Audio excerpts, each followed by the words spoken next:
Hello hi welcome to our channel cook from Kerala. അപ്പോൾ ഇന്നൊരു പുതിയ കറിയായിട്ടാണ് ഞാൻ വന്നിരിക്കുന്നത്.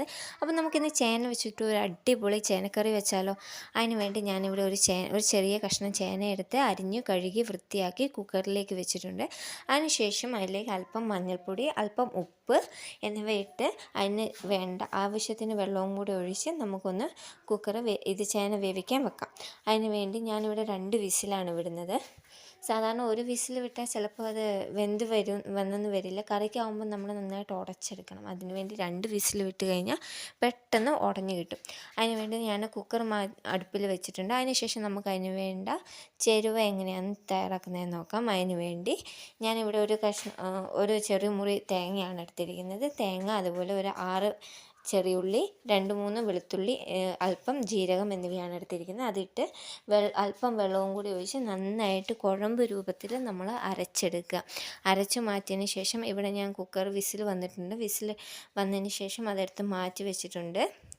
ശേഷം ഇതുപോലെ നല്ല പേസ്റ്റ് രൂപത്തിൽ അരച്ചെടുക്കുക. അതിനുശേഷം കുക്കറിൽ നിന്ന് വിസിൽ മാറ്റിയതിന് ശേഷം ചേന നന്നായിട്ട് ഇതായി വന്നിട്ടുണ്ട്. നമുക്കിനി അത് ഒരു തവി വെച്ചിട്ട് നന്നായിട്ട് ഒന്ന് ഉടച്ച് കൊടുക്കാം.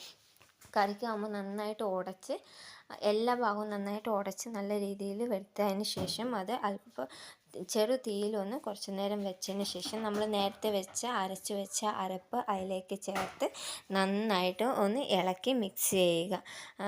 അതിന് ശേഷം നിങ്ങൾക്ക് ഉപ്പ് നോക്കിയതിന് ശേഷം ഉപ്പ് ആവശ്യമെങ്കിൽ മാത്രം അല്പം ഉപ്പ് ചേർത്ത് നന്നായിട്ട് ഒന്ന് ഇളക്കി കൊടുക്കുക.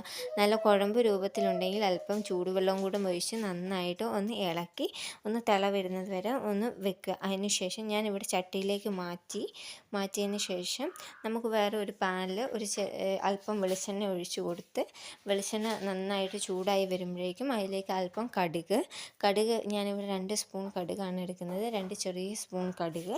അപ്പോൾ ആ കടുകും കൂടെ ഇട്ട് നന്നായിട്ട് കടുക് പൊട്ടി വരുമ്പം ഞാനിവിടെ 6 ചെറിയ ഉള്ളിയാണ് എടുത്തിരിക്കുന്നത്. 6 ചെറിയ ഉള്ളി നല്ല ചെറുതായിട്ട് അരിഞ്ഞ്, നമ്മൾ കടുകൊക്കെ പൊട്ടിക്കുന്ന പോലെ ചെറിയതായിട്ട് അരിഞ്ഞ് അതിലേക്ക് ഇട്ട് നന്നായിട്ട് ഒന്ന് ഇളക്കി കൊടുക്കുക. ഒരു നല്ല ബ്രൗൺ കളർ വരുമ്പോഴേക്കും നമ്മൾ ആവശ്യത്തിന് കറിവേപ്പില ഇട്ടതിന് ശേഷം നന്നായിട്ട് ഒന്ന് ഇളക്കി കൊടുക്കുക. വറ്റൽമുളക് ഉണ്ടെങ്കിൽ അതും കൂടെ ഇടാം. ഞാൻ വറ്റൽമുളക് ഇല്ലാത്തത് കൊണ്ടാണ് ഇടാത്തത്. നിങ്ങൾക്ക് ആവശ്യമെങ്കിൽ വറ്റൽമുളകും ചേർത്ത് അതിനകത്തിട്ട് നന്നായിട്ട് ഇളക്കിയതിന് ശേഷം നമ്മൾ നേരത്തെ ആക്കി വെച്ചിരിക്കുന്ന കറിയിലേക്ക് ആ താളിച്ചത് ഇട്ട് കൊടുക്കുക. എന്നിട്ട് നന്നായിട്ട് ഒന്ന് മിക്സ് ചെയ്ത് കൊടുക്കുക.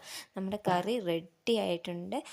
നല്ല അടിപൊളി ടേസ്റ്റിൽ നമുക്ക് പെട്ടെന്ന് സിമ്പിളായിട്ട് ഉണ്ടാക്കാൻ പറ്റുന്ന ഒരു അടിപൊളി കറിയാണ്. അപ്പോൾ എല്ലാവരും ഒന്ന് ട്രൈ ചെയ്യുക. ട്രൈ ചെയ്തിട്ട് നിങ്ങളുടെ അഭിപ്രായം എന്താണെന്ന് വെച്ചാൽ കമൻറ്റ് ചെയ്യുക.